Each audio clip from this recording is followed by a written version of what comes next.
guys, you know the 3 rings of marriage, right? There's the engagement ring, the wedding ring, and the suffer ring.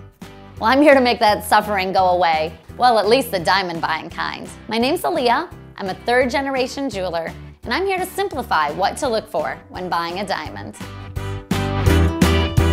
Number 1, can you see inclusions without the use of magnification?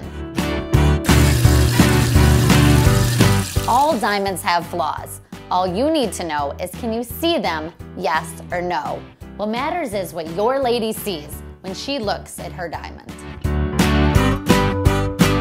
Number 2, does the diamond look white? Ask your jeweler to show you diamonds in different colors so you can find your comfort level. Number 3, does the diamond have a good cut? Terms like hearts and arrows and excellent will not ensure that your diamond has a good cut. Heck, everybody calls their diamond ideal these days. Just examine how much it sparkles. Look for the brightest diamond and buy that one. Next, don't get caught up in the piece of paper that comes with a diamond. Buying a diamond off a piece of paper is like marrying a girl based on her driver's license photo. Measurements will not tell you if a woman is beautiful, and measurements cannot tell you if a diamond is beautiful.